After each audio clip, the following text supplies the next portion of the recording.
I remember seeing building number 6 was basically hollowed out. So yeah, those buildings were destroyed and taken down, but not that day. So I just wanted to let you know. All right, bro. Keep up the good work. I'll keep listening. All the best to you. Thanks.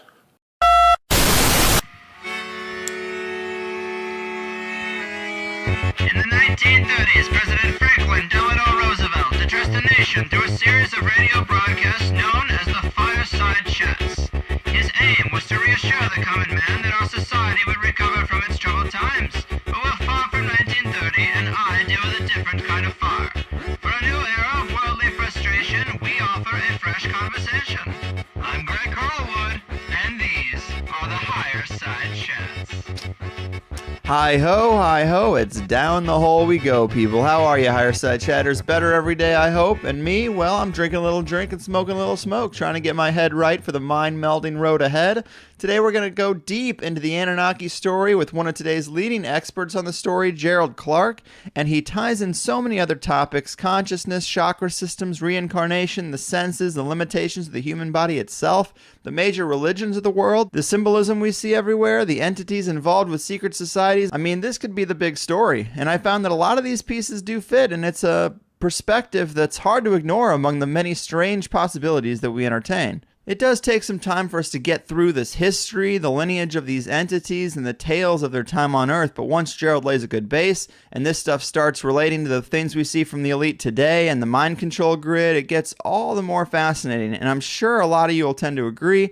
So pack your glass and park your ass, people, and let's take the ride of rides on the sacred zodiac wheel from beyond the origins of humanity right up to the troubled times in which we reside today. You will hear a lot of pop coming from Gerald's mic right here in the beginning, but we got that fixed after 3 or 4 minutes, so don't think it's going to be like that the whole time. And we'll get down to it on the other side of this little ditty with the man himself, Gerald Clark. I walk on the higher side.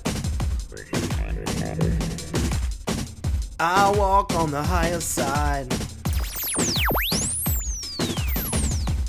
UFOs carry the elite, while cryptids sprinkle fairy dust, we call it DMT. The machine elves capture the layout of the rapture. We can't let leprechauns get the gold that they're after. Black-eyed children come around and they give you the creeps. Greg Carlwood chillin' with a gang of big feet. I could say that is that in a reptilian pope hat, but I'd rather get started on a higher side chat. Alright, people, we've all seen ancient aliens and heard of the Anunnaki, but what if there's more to the story? What if, in fact, the story remains the biggest secret ever kept from humanity and is the source for all of our strife, the manipulative religions of the world, the duality and conflict between light and dark, our holographic reality, the secret rituals of the elite, the symbolism we see woven throughout our culture, and pretty much everything else? Well, you just might start seeing it that way when we speak with today's guest, Gerald Clark. He graduated right here in San Diego at UCSD in computer engineering and also in MS electrical engineering, where he was a PhD student for 3 years. His career took him all over the world and sparked an interest in man's earliest technologies and accomplishments, as well as the cuneiform tablets of the Sumerians. Well, that interest became a passion, and he authored the book The Anunnaki of Nibiru, Mankind's Forgotten Creators, Enslavers, Destroyers, Saviors, and Hidden Architects of the New World Order. And he's now one of the leading authorities on the Anunnaki story throughout history and right into the modern times. It's going to get weird, and I've never been more ready. Gerald, my man, welcome to THC. Hey, thanks, buddy. I'm glad to be here. I want to say welcome to all your listeners, and I'm really excited about doing the show with you. I know you're up to speed. Yeah, man, this is a real pleasure. I've heard you on Coast to Coast and a couple other shows out there in this wheelhouse, and I'm glad I could get you on. We've talked about the Anunnaki before with guys like Michael Tellinger and James Gilliland, but an understanding of the story and the names is so crucial to getting the context of our situation today. So I'm going to give you the floor a little bit. I know you've done this 1,000 times, but start us off with your version of the Anunnaki story so that we all know the aspects that are most important and relative to understanding how we ended up in this mess. Okay, buddy. I know you know I've done this before, and I'll try to do it in a sequence that makes sense to people. Yeah. There was a race of beings that are reported in the Sumerian documents. They call them the Anunnaki. Anunnaki. Turns out those two names, Anu and Ki, show up in the genealogy table that I did. One of them was from another planet called Nibiru, and he was the king of Nibiru at the time this went down. And the Ki turns out to be the name of Earth and also the being that he had a child with that had a very, very large influence on our history. So how did it start? According to them, they had problems with their atmosphere during their perihelion with the sun. Radiation was destroying their atmosphere, creating holes, kind of like what we see on our Earth. They had an opportunity to fix that. They realized that putting a transition metal in an ionized form in the atmosphere would shield radiation, and they came perihelion with our sun. They weren't originally in our solar orbit, but were trapped into our orbit according to the Enuma Elish account, which was their Babylonian epic of creation. We'll get into that in a little bit. So at that point, Anu's the king. He's got 2 kids. One's name is Enki. He's the chief scientist, explorer. Doesn't look like much of a bureaucrat in terms of running operations, but he was very skilled. And he also had another son named Enlil, who was the son of Anu and Ki, or Arash. That was her name.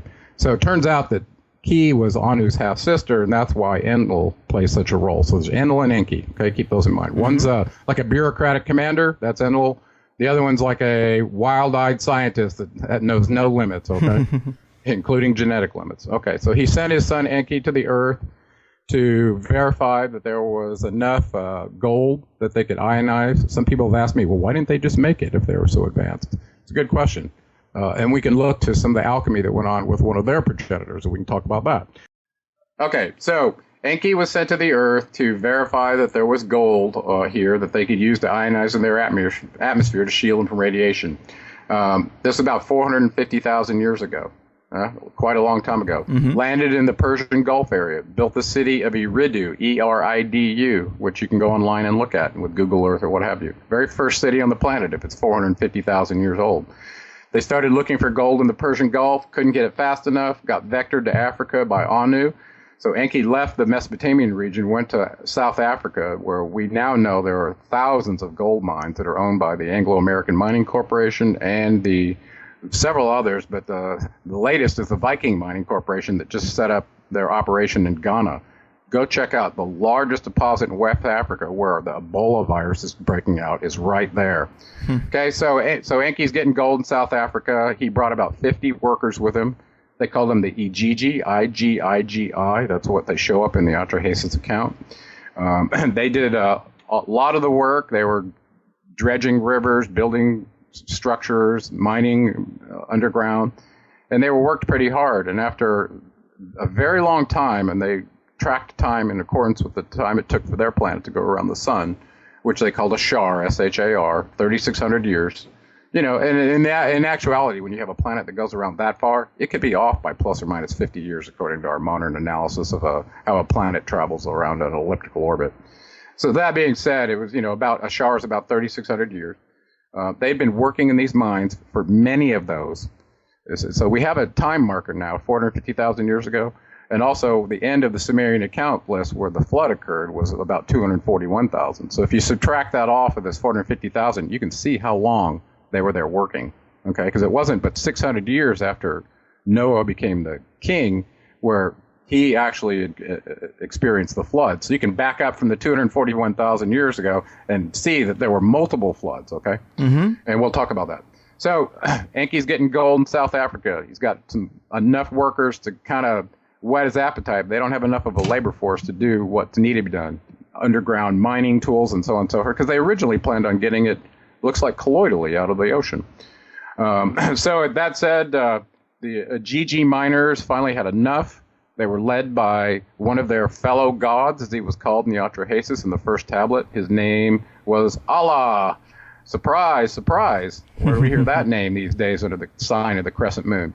So he riles them up, tells them to burn their tools. They go to his father's house to ask for relief. Turns out it's Enlil. And you ask yourself, what's Enlil doing in Africa if Enki was sent down there? Well, about 5,000 years later, after Enki got here, Enlil was dispatched to kind of take care of some of the bureaucratic functions that included bond heaven earth, communicating with the Nibiru, which was going on up in the Mesopotamian area near Sippar and Nippur, which was their landing port and their mission control center, respectively. Okay, so Enlil shows up down in Africa, probably bringing his bureaucratic know-how down there to beat the workers into submission and get them to produce faster, okay? Because they surround his house and say, hey, where's the relief? Mm-hmm. He comes out and goes, after Nusku, the guard tells him what's going on. He's like the liaison. He goes, okay, well, let's just kill one and send them back to work. They'll get the message. And about this time, Anu has been summoned. They're his father. And Enki has been summoned. And Belit Ili, or Ninmah, who is Isis, was summoned. So, and several members of this supposed council all of a sudden get together and go, hey, we got to talk about this uprising. We've got to do something. So now all of a sudden you realize these ancient astronauts had an organized council of 12, 6 men, 6 women. They all had their ranks. I listed them in my book. And they had cast lots about this time when all the work with mining was going on. And it turns out that Enki got Africa, Enlil stayed in Mesopotamia, supposedly, but here he was in Africa in this account. Anu went back to Nibiru, and Ninhartsog got the Sinai Peninsula assigned to her, and Inanna got to assign the Indus Valley. So they kind of separated these advanced team that were here because apparently they didn't get along very well. Okay, so they revolt. They ask for relief. Enlil says, "Kill one or go and get back to work." He was a slave taskmaster, quintessential slave taskmaster. At that point, Anu interrupts, says, "We've been hearing the noise. Sounds like they're overworked." Enki agrees, whether he's butt-kissing his dad or he really agrees that they've been overworked. He agrees with him and says we need to find him relief. At this point, the council meets. They talk about tools or producing primitive workers out of some genetic material.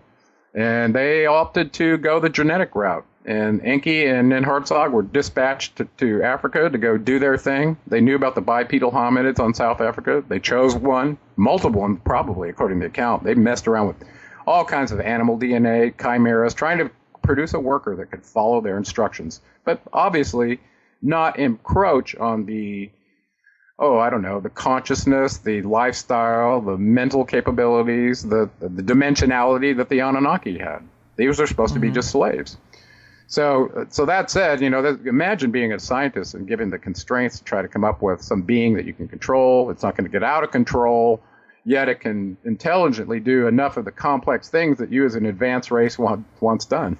Right? It reminds me of Zog the Caveman with the alien encounter on YouTube. So those funny claymations that, the alien trying to get through to Zog, and he's just mortifyingly stupid. He just can't get it. Well, they had that issue too. So they're like, okay, well, how much intelligence do we got to give them to make them understand what we want them to do? And so Enki and his sister, his half-sister, who was the medical officer, got the task to do this. And they succeeded. And Ninhartsog reports to the council, I have completed what you've asked, blah, blah. It reminded me of a TPS report from the office. Even she had to report to her boss that, hey, I got it done. Status report, here we go. So they got it done, and after messing around with the genetics, when you mix a horse with a donkey, you get a mule, right? And it's impotent. Well, the same was true with these beings. They weren't able to procreate, and they needed a genetic upgrade in order to do that. Well, so here we are. The Ajiji miners got relief. Now, what are they doing all of a sudden, right? They're not mining anymore. Well, apparently they were also called the Watchers in the Lost Book of Enoch. And they were in charge of low Earth orbiting craft, satellites, watching the Earth to determine its environmental state to inform the Anunnaki so they knew what was going on. They didn't want some earthquake happening, a tsunami bringing in a flood and wiping them out in the Mesopotamian plain, which it was prone to do.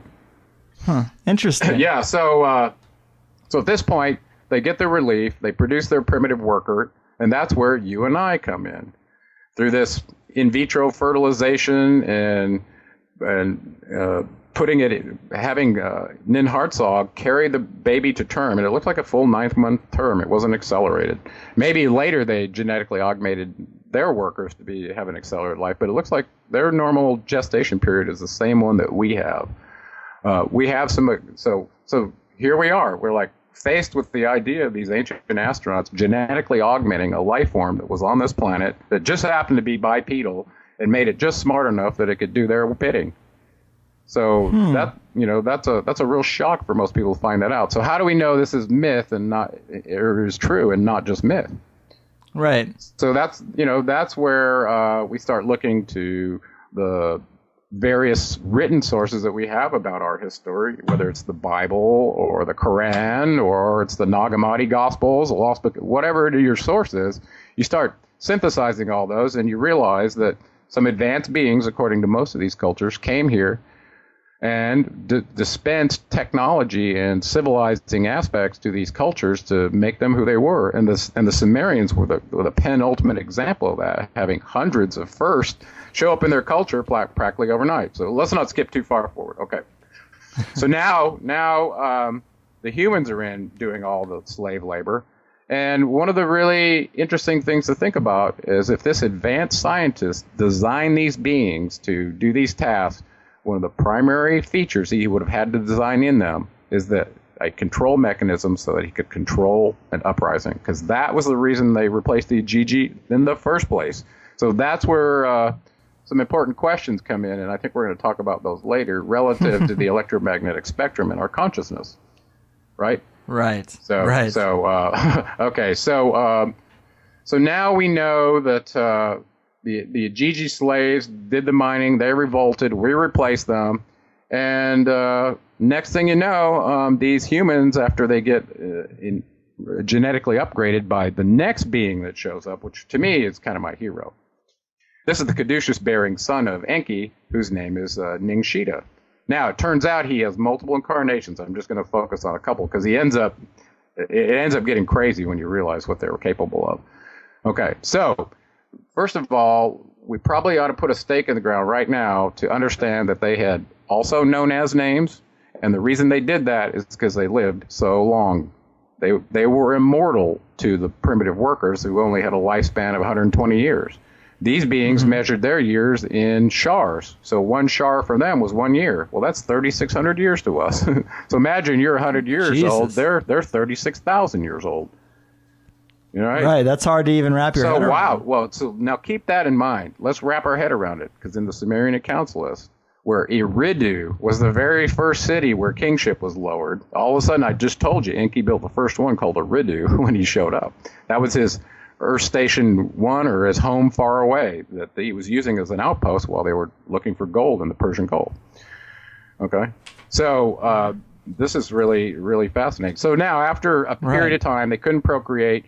This Ningshita being shows up, who turns out to be the son of Enki, and he's involved in doing a genetic upgrade on them. This is your biblical story of taking the material from Adam's rib and creating the Eve. Well, it actually was Ningshita upgrading them so they could procreate. They get taken off back to Eridu, where the Garden of Eden has been proven with the 4 rivers that originated there. You can see this from satellite now. The Tigris, Euphrates, the Pishon, and I think Galfon is what I can't pronounce the last one, but there were 4 rivers that came together. Garden of Eden. Well, there it is in Eridu, just like Enki's hanging garden. I mean, that's where it was. His medicinal garden. So these beings are taken there to get monitored to see if they can produce offspring to meet the labor requirements. Enki and Enlil there, they're probably a little sensitive about what design requirements have been put into them. Imagine Enki hasn't divulged the degree of scientific nature of what he's done with these beings. Hidden code so that there's a latency in our DNA sensitive to timing of the universe, so you could wake up potentially. How would Enlil know that unless he was a geneticist? Those kind of things. So think about how sophisticated this being is, okay?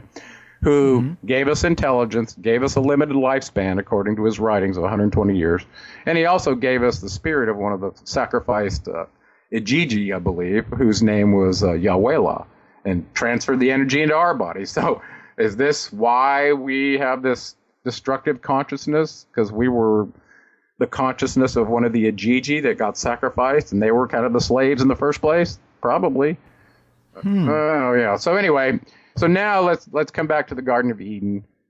Enki and Enlil are there, and they're monitoring these Adamus, the Adapas that were originally created. And so you have to understand there were multiple versions, but the ones that were augmented to procreate were brought there to be watched. Enlil clearly is a little suspicious of his brother, because these beings can get out of control. They start procreating, and all of a sudden you got a genetic war in your hands. His offspring outnumbered me by umpteen to 3 or whatever it is, and he's a bureaucrat and a commander, and he probably thought like that, right? So at this point, He's warning these beings. Enlil is calling himself God in the Genesis account, not to eat anything in Enki's garden, in particular, the plant of the knowledge of good and evil. He doesn't want them to know they're enslaved, so they revolt. Right? That would be a reason a bureaucratic commander would tell somebody not to do something. Instead of telling them, hey, look at all this wonderful stuff you can partake of in here, and these over here are kind of, they're not good for you. So no, he gave them the severe message: you eat this, you'll die.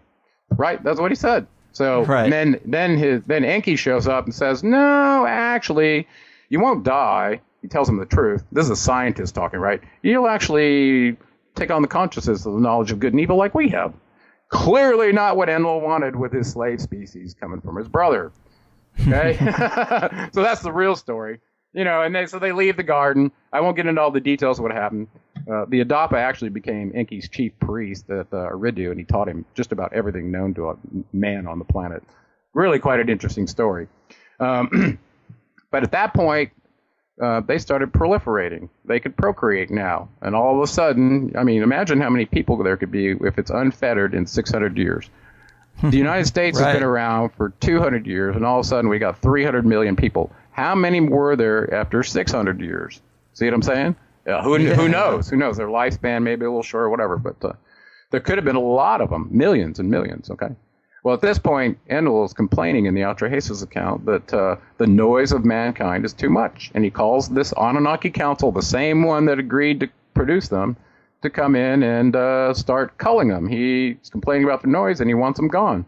And somehow he gets his way, and he's allowed, and this ought to be the most dastardly thing you ever find out, he was allowed to introduce a devastating disease twice into the population to kill them. Wow. How is that? Now look around at what's going on in the world. Yeah, we would do that to animals too, but also, of course, right now with us is the Ebola thing. Oh, it's not just Ebola. You look at the history of disease on this planet, everything from the Black Death, MERS, SARS, Ebola, chikungunya. That one's not terrible, but maybe it sets you up for another one to wipe you out. It's devastating. It's really devastating. HIV. It goes on and on and on. Do you think there's an Anunnaki connection to these more modern disease outbreaks? Well, let's start asking this. So after 600 years, he introduced disease, famine, plague, and cut off the food supply, water supply, and after 6 years, they were eating each other. That's pretty destructive. He wanted them all gone. Then he, there's a flood coming, whether it was caused by natural sources or they created it. Either way, they swore an oath not to tell the humans. They wanted them all wiped out. Every single one of them. They swore an oath. And the thing was, Enki swore this oath too, but he must have been just churning, in his gut. Same with Isis, knowing they had created these beings, and now they have to watch them all get wiped out. That's gut-wrenching to know that. You kind of get attached to your offspring in a way. I don't care if it was through in vitro fertilization, it's still an offspring, right? Mm-hmm. So at this point, Enki's ordered to bring a flood. He refuses, but somehow it comes anyway. And he has sworn an oath not to say anything to this.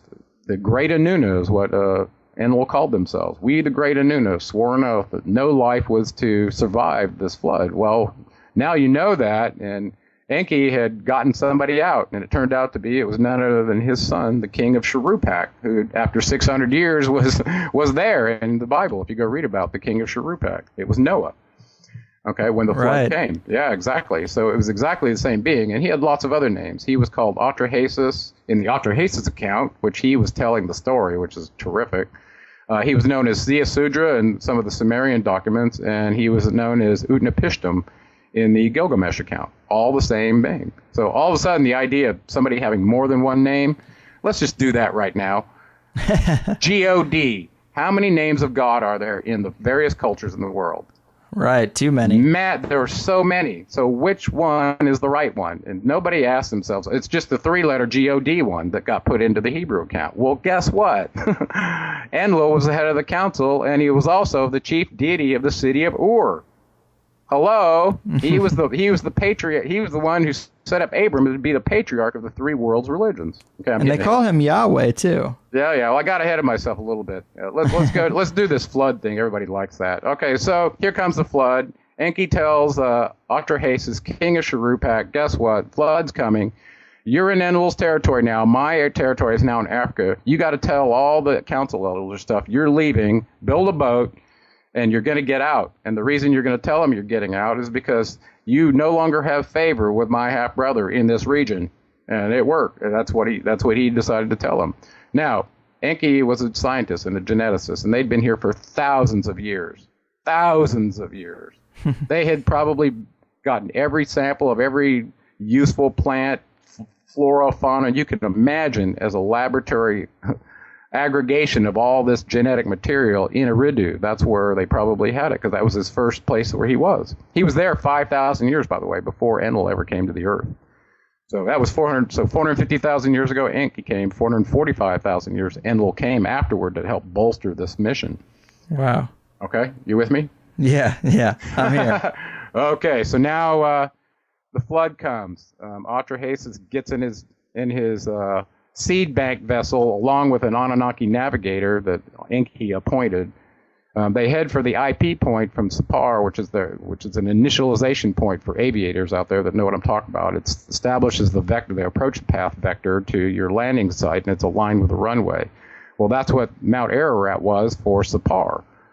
Okay, they could be down in Mesopotamia and see this high peak and align it with where the middle of the Tigris and Euphrates were. That's why they had a landing strip there.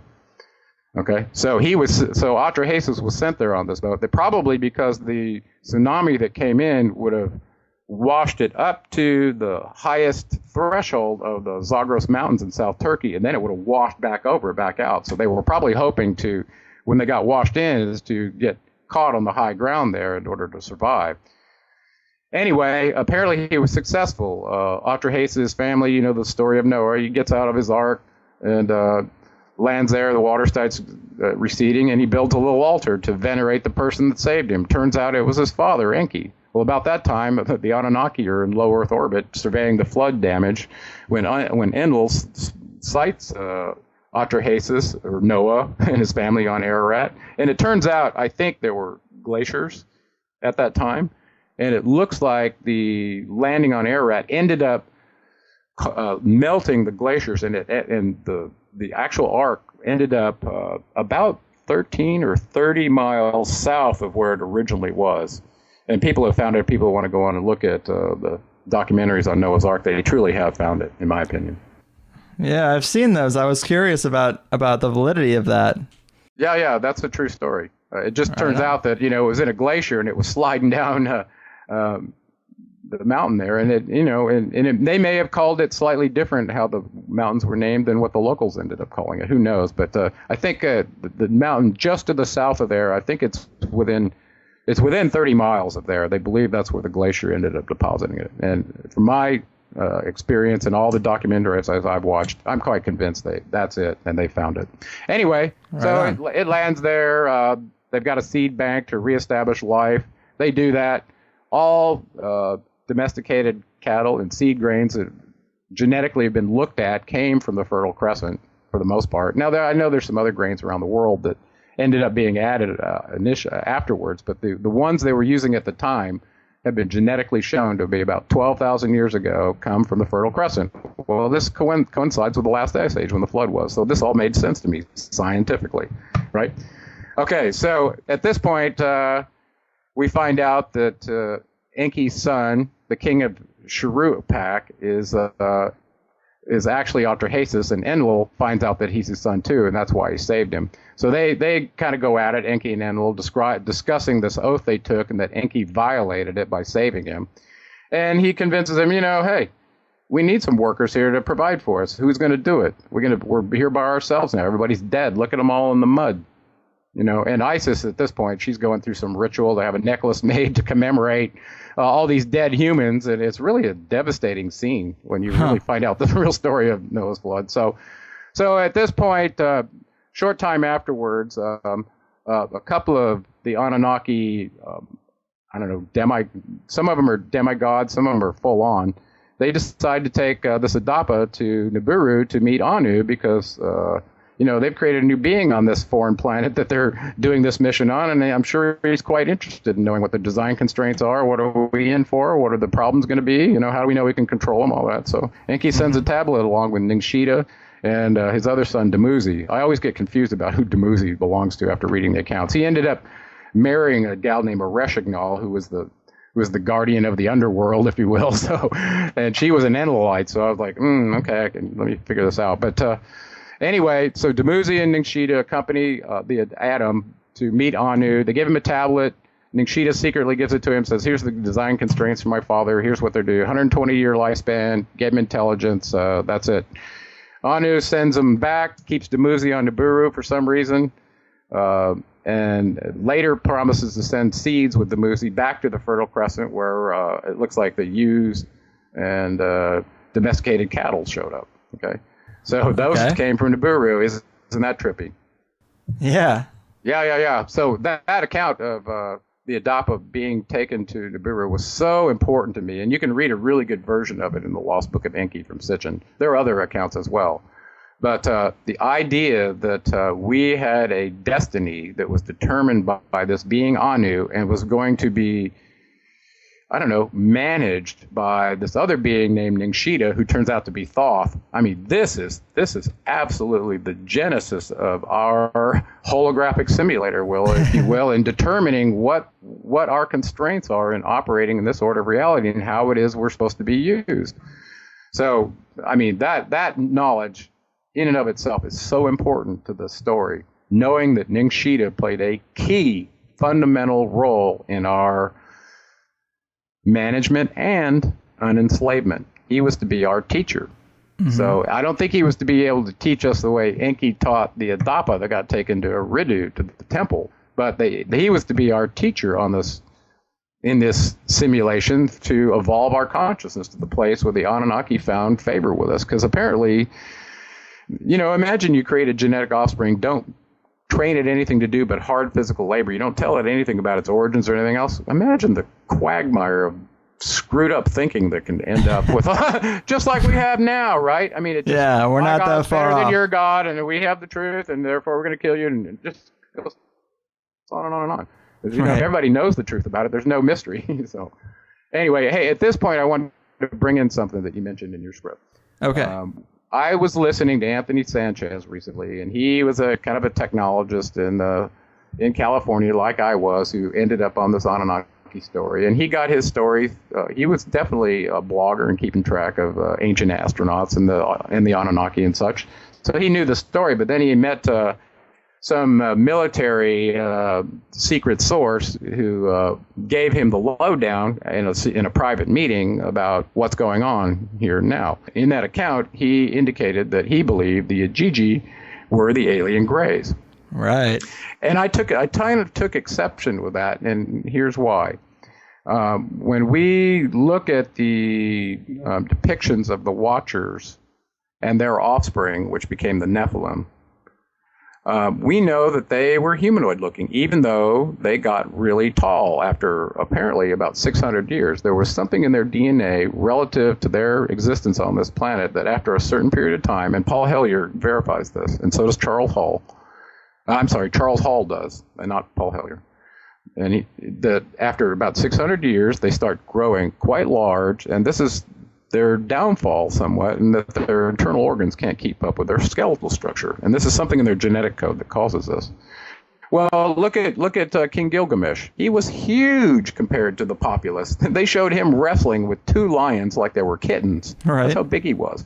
And in the depiction, he towered over all the other people. Well, in the Bible, it talks about him becoming a Gaborim. Well, a Gaborim is a giant. So there was something in their DNA that was causing this. Well, guess what? They weren't alien gray looking. Okay, they looked just like we did. It just so happens that they had advanced genetics. Right. So the Watchers, I believe, looked a lot like the Anunnaki. Just so happens that, and they were considered fellow gods too. Okay, they called them gods. So I think and I'll just put a fork in it right now, and I could be out of bounds, but I truly think the Greys are a creation of the Anunnaki, but they were used to replace various, I don't know, specific functions, whether it's gathering genetic material from cows or working with the military to release advanced technology in lieu of in trade for underground bases. Mm-hmm. They're kind of their they're chimera agents, just like we were, except they have different functions. And they were probably designed to look crazy so that they didn't lead them back to what the Anunnaki truly looked like. Yeah, that could be. Yeah, totally. So anyway, they could be from another extraterrestrial location too. There were several of them here, so I'm not too sure, but they don't seem to have the same agenda as the Anunnaki. That's for sure. Okay, and I think they're still here, and Anthony goes into detail about the Greys anyway, and in the base in Dulce, New Mexico.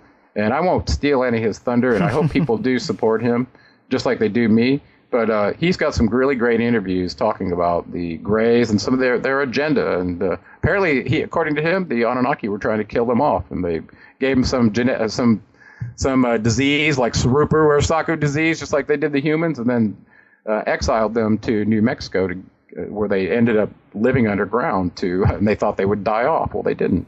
Wow. That's it. That's his story. Okay, so interesting. Anyway, it's very interesting, though. Yeah, but I do not think the Gigi were the Greys. Okay.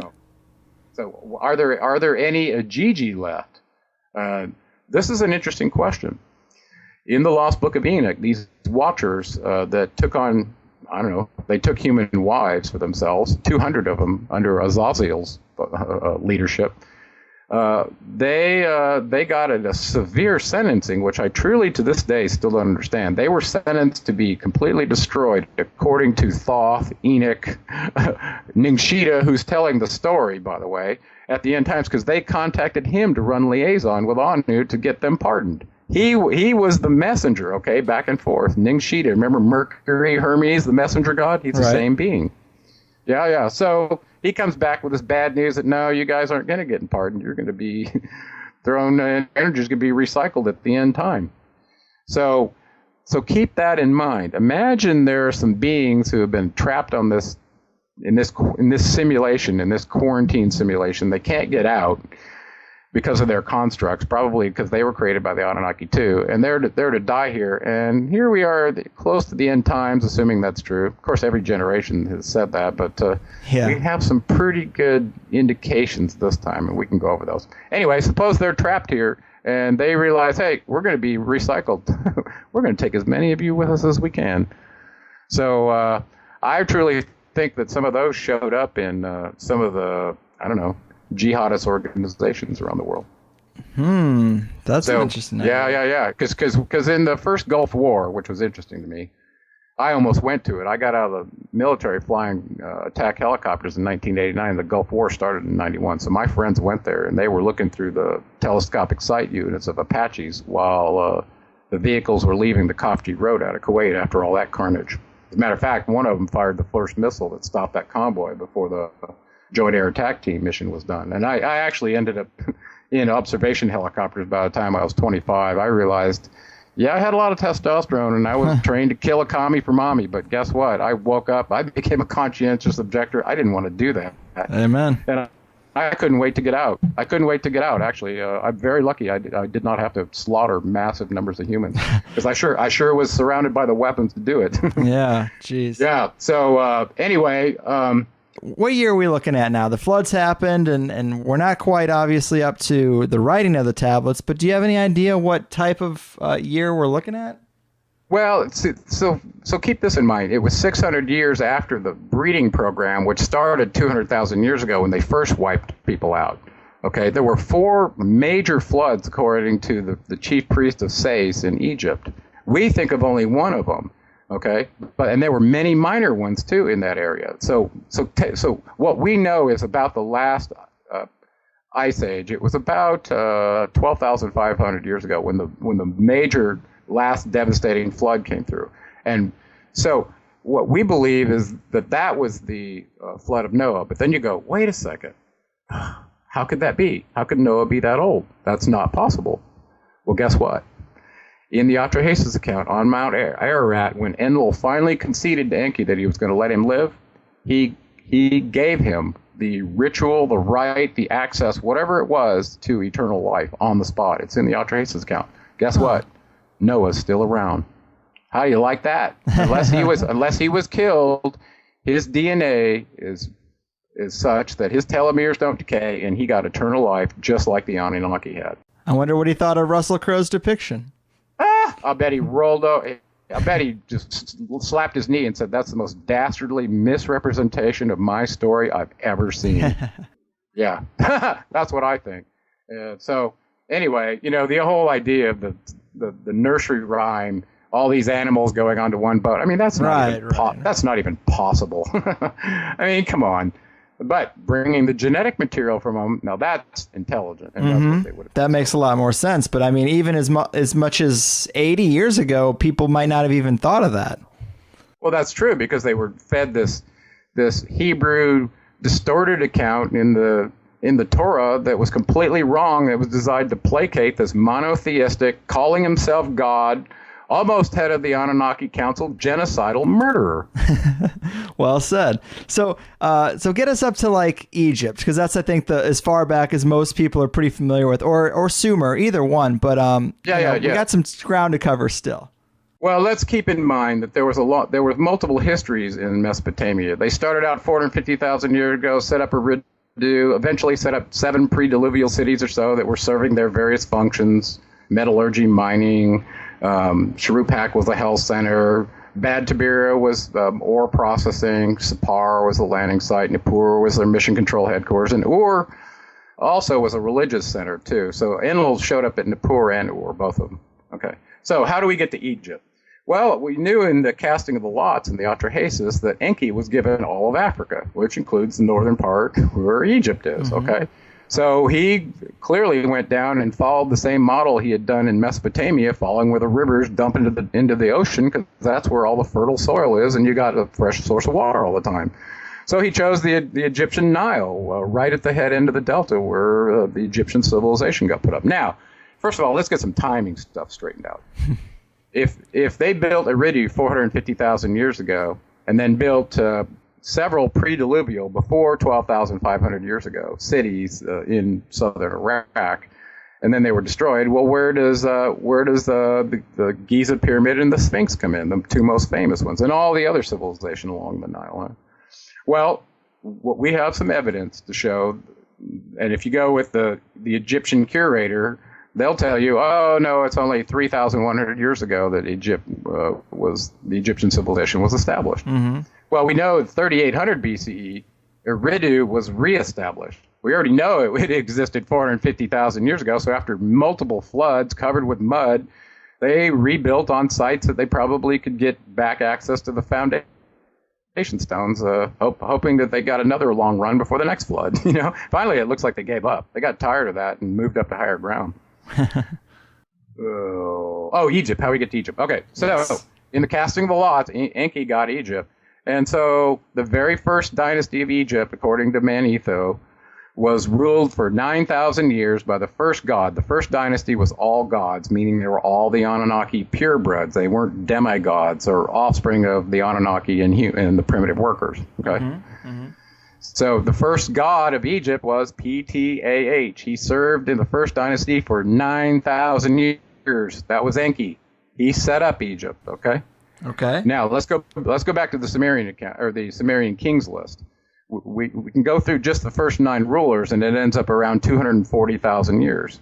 And each one, or several of the first ones, served 8 shars, which turns out to be 28,800 years. That's a long time. Damn.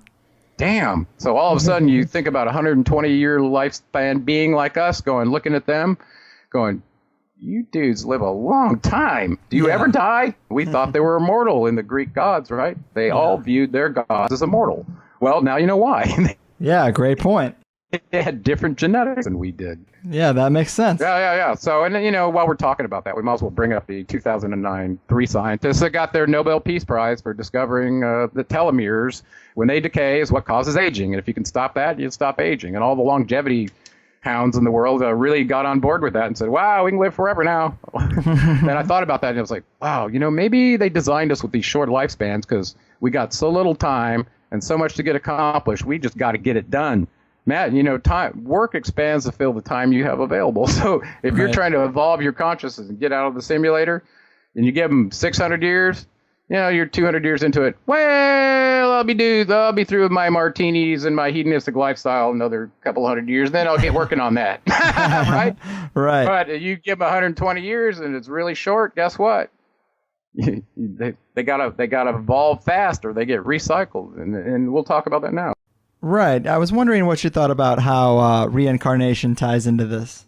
Well, let's go back to the Atrahasis. If Enki could kill a being, take its energy, put it in another body, and create our consciousness, our archetypal consciousness for us, which he did, all of a sudden you realize this being has a relationship to energy and matter that we don't understand. But if you can do that, guess what? You can create a container anywhere and put energy in it and make it do whatever you want. And that's what we are. We are their slaves. We are here to do their mission. And the Sumerians had no issue with that. They knew this, okay? They knew they were genetically designed to do the Anunnaki functions, and they didn't have a problem with it. It's us who thought we were free and not living in a box, and, got a constitution with amendments that aren't followed by the president at effing all. We're free, land of the free, home of the brave. Well, how stupid is that? Right. Are you completely a moron? I mean, there's no freedom. Anytime they want, they can go, yeah, you didn't pay your taxes, you're going to jail. So you're anyway. So I digress, but well, I mean, wow, we had to really go through the story in that type of detail just for the context for the rest of this conversation, but it is a very detailed story. You definitely know your stuff, and it can get confusing for people because some of the names we're not familiar with, or they change when you get to Sumer, they change when you get to Greece, they change again when you get to Rome.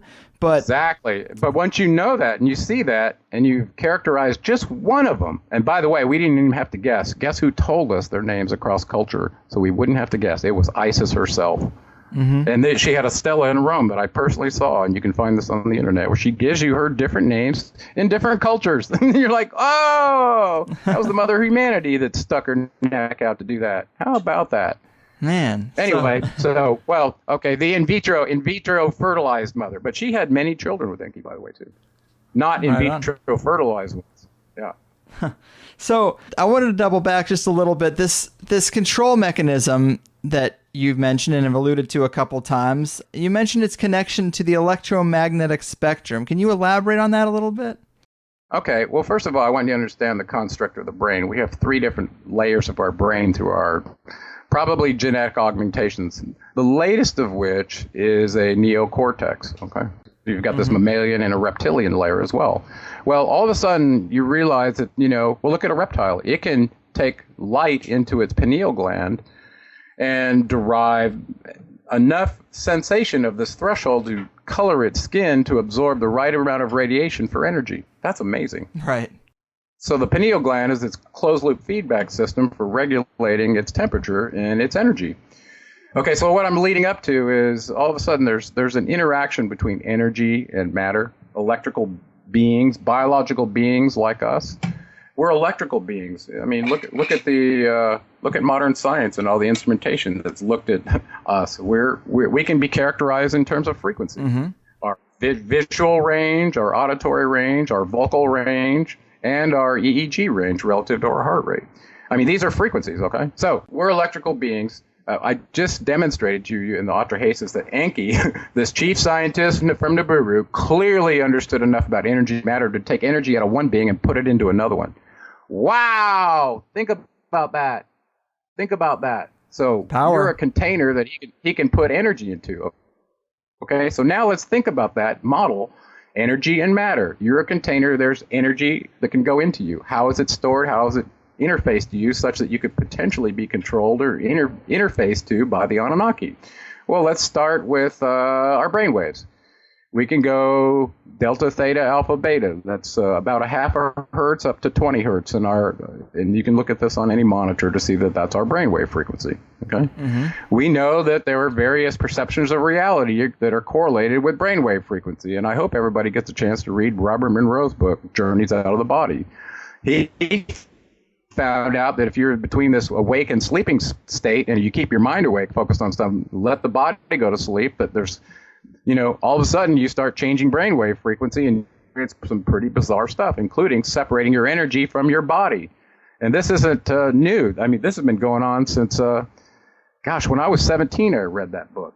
And it changed my life, along with many other people. And he went to the full limits, hundreds and hundreds and hundreds of times doing this, documenting it, scientifically monitoring it, setting up an institute, inviting other people to come try it. And it's a worldwide phenomenon. There's so many people that have experienced their energy apart from their body. We shouldn't be surprised that the electromagnetic spectrum energy is neither created nor destroyed. It only changes state. That means it can be in your body or out of your body and operating in a different state or frequency. Okay? So frequency to me is dimension. Of course, I'm an electrical engineer, and that's why I think that way.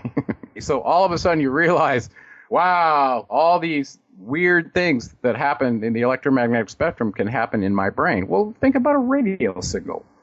Okay? It's got a carrier frequency. It's at one frequency. You modulate data on it that's at a much less frequency, not to exceed the Nyquist rate. And then this gets sent through an antenna and travels all through space. Well, guess what? It hits all your radio antennas, hits your brain, everywhere else. Okay. Now think about them modulating a signal onto another extreme low frequency that falls into delta, theta, alpha, beta in your brain waves. And they decide to broadcast a whole message to all the humans. Go, you're all worthless pieces of garbage, and I want you all to kill each other. Yeah. Listen, I'm not kidding. The state of humanity in their basic thinking is very destructive. And this has been shown by many people who have researched this. That, like, you know, all the teenagers who end up being suicidal and stuff, how come they're not having happy thoughts? This is worldwide, by the way. It's not just America. It's built in. Yeah, so think about mind control and frequency and all this stuff that goes on with the subliminal messages and media and stuff. We know the Germans have been doing it for mind control and propaganda since World War II. Well, Walt Disney figured that out, and he used it real good. He liked that. Yeah, that's actually what I was getting at. It was, I looked it up real quick, but it's, you know, natural. Apparently, we resonate at 432 hertz naturally, and in the 50s, they changed all music to be 440 hertz as the standard, and there's a lot of speculation that kind of screws with our, you know, just screws with us. It screws with our resonance in some way. Yeah, well, try this on for a second. What's your basic average heart rate? About 60 beats a minute, something like that. Sure. That's 60 hertz. What's the refresh rate for AC electricity? 60 hertz. There you go.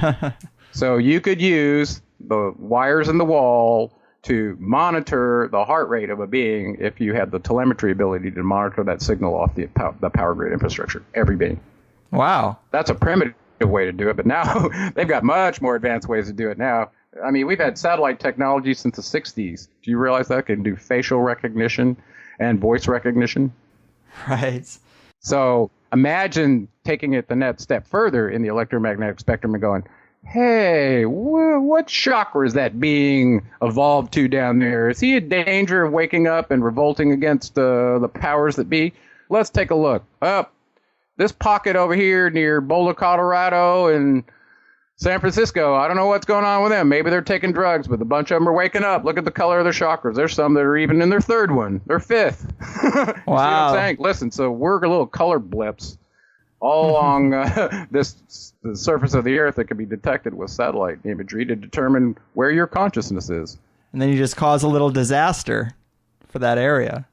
Well, yeah. I mean, you can send good and bad based on where somebody is in their mission. And now you know, based on Snowden's discussions, that they've been monitoring all your electronics. Well, guess what? What if they've been...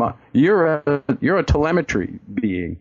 You were designed as a slave to do work. You think they didn't build in a way to monitor what independent thoughts you may be able to have to determine if your intent was to rebel? Come on. That was their primary reason for creating a replacement worker for the GGs, because they were putting down a rebellion. So guess what? I'm in trouble. You're a meat modem. They've been monitoring every thought you have, everything that as long as your thoughts are monitored, that's what's important. We essentially are nothing more than a meat modem. All of our senses are combined to create a perception of what we see outside of us in this simulator, a very limited range, by the way, okay, that ends up in a brainwave signal. Let me be clear on our limitations. We were given eyes to see from 400 to 700 nanometers, okay? What can an owl see? We can't even see at night. An owl and most animals can see in the dark. We can't. Right. What can we hear? 0 to 20 kilohertz? Wow, dogs hear better than we do. We have a very limited set of sensors, is what I'm telling you. Right. These would be the kind of things that were built into us when we were engineered. Well, if you were engineered to perceive the world in a particular way, then the sensors would be designed that way that you only get to see what they let you see. Yeah. In other words, imagine they could exist in 900 nanometers in near infrared, okay? Mm-hmm. But you could only see to 700 nanometers. Well, they could be standing right next to you as infrared beings reflecting that light, and you can't even see them. Man. So it's that ridiculous on how enslaved we are with our sensors, okay? So now keep that in mind when you're going, could we really be in a holographic simulator? You're damn right. If they designed your sensors that way and limited them so much, you that's your enslavement, is your sensation of what's outside of you. Right. That makes sense. And so the big takeaway from the Anunnaki story, the reason we laid such groundwork is to really drill home that not only the details of this engineering, but also that the main battle here seems to be between Enki and Enlil. And Enki tends to be, the more caring creator, and Enlil obviously is more aggressive. He doesn't really care about people. He wouldn't mind if we all died. So to bring this into modern times or throughout history within the elites, they seem to worship still in some form Enlil, right? Well, that's correct, and this is really sneaky. And I had to go look up Isaiah 14:12, I believe it was. Let me look real quick. In order to pin down a name that's been the most elusive to so many people, and that's the name of Lucifer, right? Right. So this is really crazy because this is the real key. We know the name Enlil became Yahweh, Jehovah, El Shaddai, the God of Abraham, Isaac, and Jacob. Okay, he's the one that made the deal with Abram, his general, out of the city of Ur to go take Levantine away from Enki's offspring. And then poor Ishmael and Hagar, his mother, the Egyptian. Remember the connection to Enki? They call Hagar Abram's handmaiden. He was a slave, okay? He's this Egyptian slave. He has a kid with him and sends him packing, okay? Well, Enlil made a promise to them that they would end up having a prolific nation of people as numerous as the stars, just like he did with Abraham. Well, now look what they're doing to each other. Oh, he didn't tell them he was going to bid them against each other and destroy them just for fun. So I got lost where you wanted me to go on this. Well, these shadowy organizations, they mask the entities they follow. But do we know historically who's been following who? Oh, right. I was sneaking up on the name Lucifer, and for some reason he probably smacked me in the head. Anyway, so in Isaiah 14:12 in the King James Bible, I want you to hear this. How art thou fallen from heaven, O Lucifer, son of the morning? How art thou cut down to the ground, which didst weaken the nations? Okay. I mean, if you infest them with a Saku disease and Sarupra disease, cut off the food and water, yeah, you'd probably weaken the nations, yeah. Okay, so keep that in mind. But then you go to the New International Version. This is, the editorial oversight of Enlil's group to hide who he is. That's the only reference, by the way, in the King James Bible to Lucifer. And I'm telling you right now, it's Enlil, okay? Mm-hmm. Now look what happens in the NIV Bible. How you have fallen from heaven, O morning star. That's a replacement right there for Lucifer. That was not in the King James. Son of the dawn, you've been cast down to the earth, you who once laid the nations low. Okay, so what I'm telling you is there's only one occurrence of his name that accidentally slipped through. The rest of the places he calls himself God. Okay, but this slipped through. He wasn't. This was another name for Enlil that they did not want you to know. The Illuminati venerate Lucifer.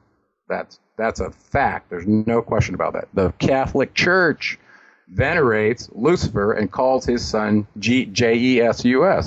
Mm-hmm. This is a fact. They do this in their homily during Easter the last 2 years. For those of you who want to go look on the internet, they did it in Latin, and they specifically said Lucifer and his son Jesus. Okay, Jesus, by the way, was not the real person who actually gave the humans the way out of the simulator. His other name was Ningshita. I just told you that earlier because he was appointed by Anu to be our teacher.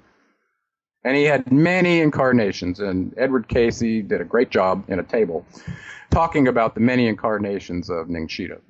One of them was Yeshua as Enki's son that went into the Levantine to wake up the humans under Enlil's priests that were there, the Jewish priests, and the Roman authorities that were there, beating down the humans in this area that used to belong to Enki. Now it belonged to Enlil because he now has the Levant, right? Mm-hmm. So the whole idea of routing the Levant and getting Enki's offspring out of there using Abram to conduct genocide, then give it, the land to one of his sons, what an abomination. Anyway. So who are these? Who are they? Okay. So now I just told you that this other name that's showing up in the music industry and everywhere, this Luciferian Illuminati. Okay, the Illuminati were affiliated with a secret organization in Europe that supposedly started in 1776 under Adam Weishaupt. Right. It actually started much earlier, in my opinion, and it had to do with the Catholic Church and their papacy was mixing religion and authority under their rulership, even though they had a czar, to route this secret organization that was dedicated to the Enkyites. And I believe that was the Masons. You read their original charter, their secret doctrine was to be a part of the rising of the new Atlantis and set up this new Atlantis. Not a new world order, but a new Atlantis, okay? Because Enki was the chief deity of Atlantis. So this was so important to me to follow them from Greece back to the United States to pin them down. So what did we know about Atlantis that was so crucial? We get taught in school that democracy started in Greece, and that's about what we get. And then their mythology about their gods, it's all BS, right? That's what we get told. But the reality is Enki was the chief deity of Atlantis, according to the Critias from Plato. And he was very, very honorable, very righteous, and he wasn't a destroyer. The character qualities that he had the people trying to ascribe to were fantastic. They were so amazing, and his society was so advanced and civilized that Solon, the wisest man of Greece, heard about them, and he wanted to model his government after them. Okay, that's why he looked into it. Okay, so from Greece... and the sinking of Atlantis, which this is a really interesting story that most people don't know. Right at the end of the Critias transcript, where Plato stopped his story, he didn't finish it, he talked about what went wrong on Atlantis. And this is a message for everybody, especially America, since the new Atlantis was designated to rise in Washington, D.C., and you can go look at all the symbology there, it's all there. But the fact that it's being destroyed is very telling. And people want to know, why is that happening? Why are we losing our sovereignty? Why is our Constitution being trampled? Well, why? Why is the DHS militarizing the police? And on and on and on. Right. Well, it looks like a new world, or actually it's an old world order that we've seen before. A tyrannical beatdown is what's arising. Well, right. Ask yourself, why? Well, at the end of the Critias, I'm going to tell you why. Apparently, after a long time of the people, and there were demigods there because Cleto, Enki's wife, was a normal primitive worker. So he had kids with him, had 10 of them. Atlas was one of them. So he was a demigod of Enki. His the daughter of Atlas and his wife was Maya. Maya Majesta. She shows up in the Greek discussions of the Greek gods. Okay. Mm-hmm. And it turns out that Hermes was the offspring of Zeus and Maya. So all of a sudden, you realize now his incarnation is he's bridging the gap between the Enlilites and the Enkyites in his role as Hermes in Greece. That is amazing. He ended up on the Olympian Council, too. This is the being Ningshita, okay? So all of a sudden now we're starting to talk about some names that show up in Sumeria that also show up in the Greek pantheon, okay? And not all of them, because there were the Titans and the Olympians. The Olympian Council was headed by Zeus, who we now know as Enlil. Okay, mm-hmm. And some of the beings on that council, many of them were affiliated with him. There were some Enkyites on there, but not many. The Enkyites were affiliated with the Titans or the Atlanteans, who was part of this Oceanic League. And the Olympians won the war against the Titans, enslaved the remnants in the city of Tartarus, and most of them died there. Okay, mm-hmm. So now all of a sudden you realize Enlil, this bureaucratic commander, willingly did the destructive thing again, reasserted control because he had lost control on the council in 2000 BC. One of Enki's sons took it. So this back and forth on the Anunnaki Council rank of 50, Lord of the Earth, is what predicates what us humans in this simulator get to experience. And the last 2,000 years has been run by an Enlilite, and we've seen nothing but war and destruction. Tell me I'm wrong. Right. Man, fascinating stuff, Gerald. Well, listen, something really important happened this weekend. I know we're about to finish up, but I wanted to say something about what's happening in world events, because I know it's very disturbing with Ebola and all the different wars and things that are going on, and the idea of these jihadists having 22 different training posts in the United States, mm-hmm. preparing for, and they, they're all over. Go look up some of the places that they've occupied. I mean, it's just crazy. They call them, I don't know, these little cities that they've set up, and oh no, we don't have any weapons. Oh no, we're not doing any jihadist training here. So what's going on? According to the Illuminati, the Luciferian tradition, they're setting up a very, very negative culling to push all of the world's constructs to the most negative place they can. This is the 95% culling that they want. Okay? Mm-hmm. So you see it in the media, you see it in the government, you see it in the military, you see it in the universities. It's happening everywhere. Everybody's having their money stolen, getting enslaved, take their property away, no more sovereignty, all your rights are gone, right? Well, this is part of what's happening right before this culling. And by the way, this year on the Georgia Guidestones, some people will know about that. This year, a new little cube was put up there. Right, what's that about? It said 2014, meaning it's happening now. It's happening now. So listen, if we have and we just entered World War III officially this week when the United States illegally went into Syria, no congressional approval, no UN approval, and are dropping bombs on people in Syria. This is the government that's out of control of the United States. Okay. Well, who's doing this? This is from those two beings occupying the underground base. Listen, they had a contract. They traded these advanced military weapons for them with certain requirements attached to them. And they had expectations. And they're fulfilling those right now. Right now. Okay?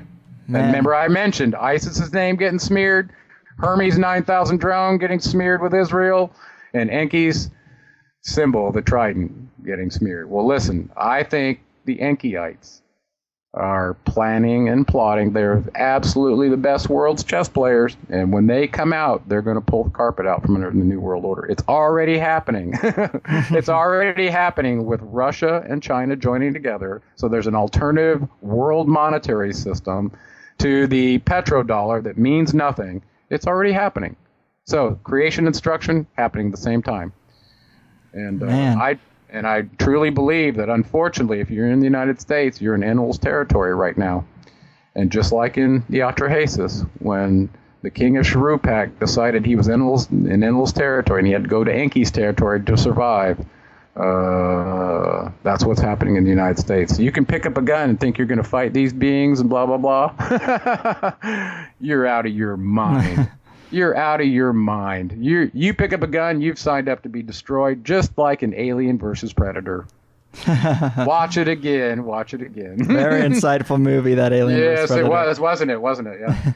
Man, well, very cool. It has been a real pleasure. Always fascinated by the stories of man's oldest known writings, and to hear how it connects to modern day is just awesome to hear. And before we go, would you like to tell the people a little bit about your website, a little more about the book, or anything else you're working on in the future?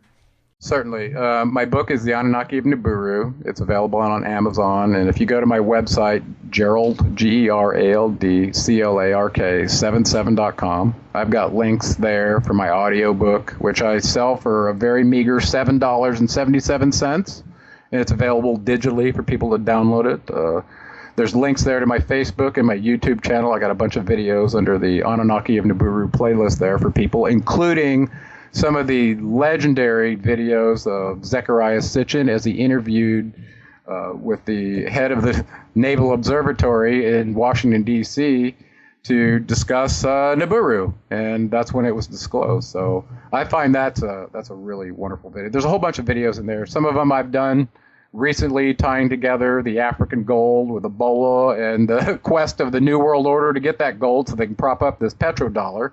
They got no gold, right? It's all about that gold still. If they can get that gold, they can prop up that petrodollar and all the problems go away and it won't lose its status as a world reserve currency. That's why they're attacking Africa right now. That's where the gold is. Mm-hmm. Yeah. Look at the Viking Mining Corporation and their stakeout in Ghana. Now listen, what right do countries have to go into other countries and steal their resources, especially ones as valuable as gold and oil? I mean, that just in and of itself is a bullying tactic that just shouldn't be allowed in the world, but that's how it is. So my website, I told you that. My YouTube channel is Gerald Clark, and my Facebook page as well. I do a lot of interacting with people on Facebook. I know that everything's monitored, and I hope they're monitored. I'm hoping that people in three-letter agencies are listening to me right now, realizing I'm telling the truth, and they turn on the people that are telling them to do unethical things. Turn on them. You don't have to follow their illegal orders. Right. That goes for the military people too. Okay? That's why I put it right out there. I'm not hiding it at all. I want it right out in their face. Just put the uniform down, people. Yeah. And I want to put a plug in for my wife. I talked about heightening your energy body. Well, listen, if you follow a vegan diet, you'll get there a lot faster too. And you'll probably have less propensity to all the diseases that are showing up in all the processed products and meats as well. You want mad cow disease or trichinosis? I don't. Ebola can live in meat, lives in monkeys and other things. Okay, think about disease that gets in meat. It's kind of a dangerous thing. Okay, fish as well. Okay, so you want to improve your energy body? Think about that. And there's a couple things out there I want to expose people to. I talk about my book, Starfire Gold. The Anunnaki were using it to increase their longevity, and it really is wonderful on your energy body. Okay, try it sometime. My wife at artisticvegan.com is basically, she's started out with food and ended up as an alchemist. And listen, Thoth had something to do with that. I'm quite sure. She's got a wonderful, wonderful book called The Sorcerer's Stone, a guide to alchemy. And in there it talks about Thoth being the first alchemist and his explaining this to humans. It's really, really fantastic. Well, listen, in that thing, listen, some of the colloidal things that we discovered have a profound impact on disease. One of those is colloidal silver. And we just put up a video from a guy who studied anthrax, SARS, Ebola as a doctor through agencies with the DOD and DARPA to show the effects of colloidal silver. Guess what? He didn't put it up against anything that it didn't kill. So do you ingest that?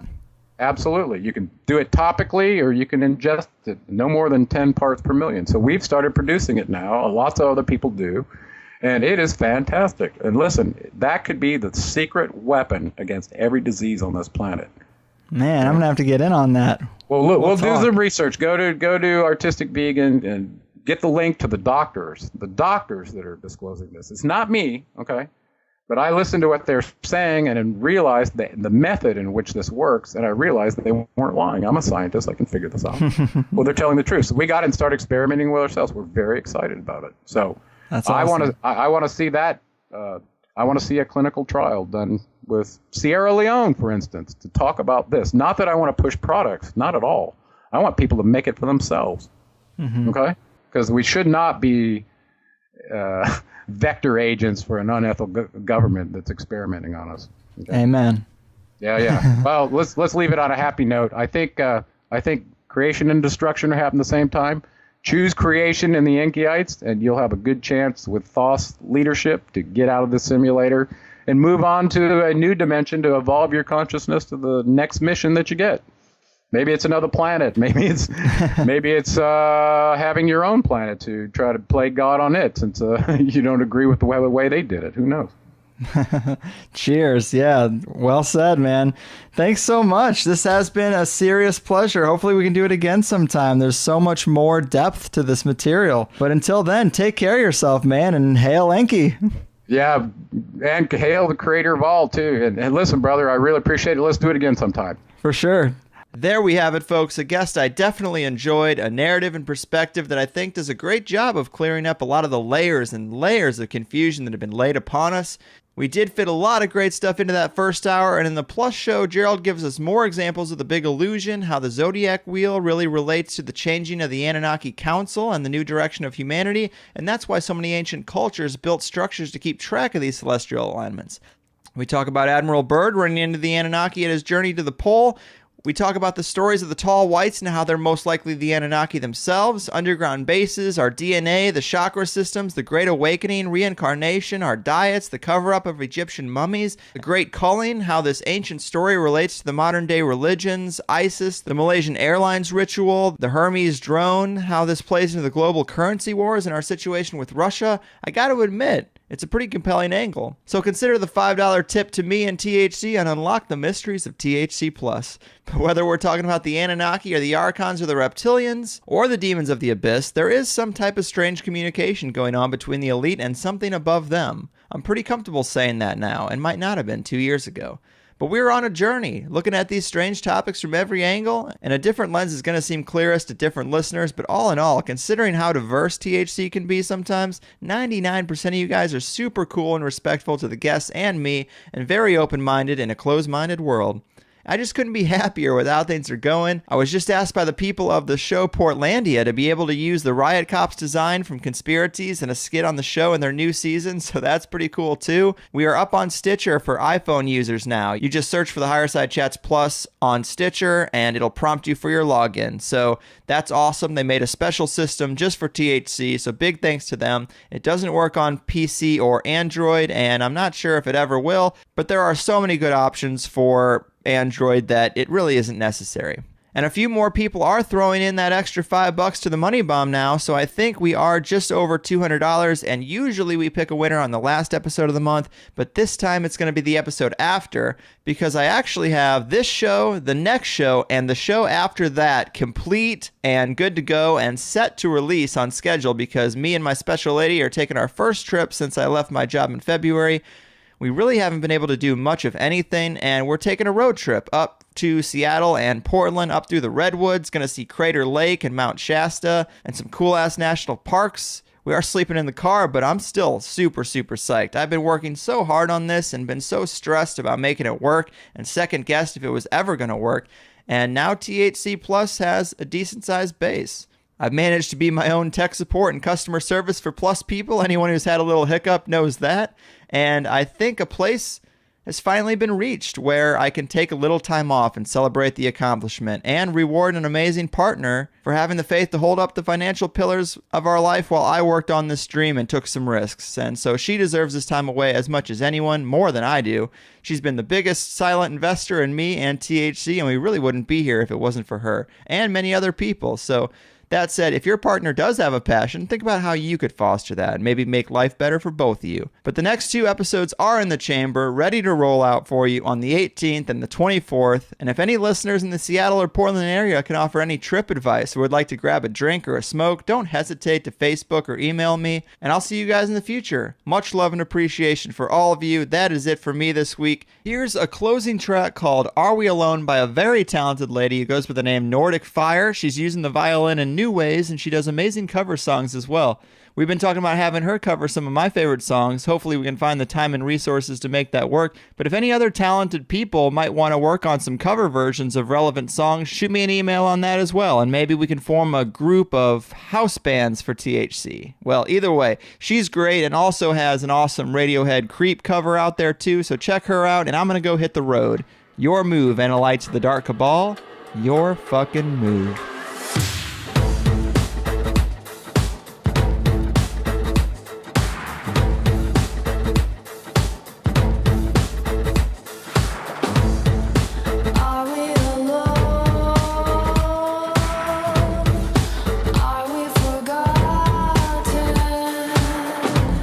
Adrift in the sea.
sky.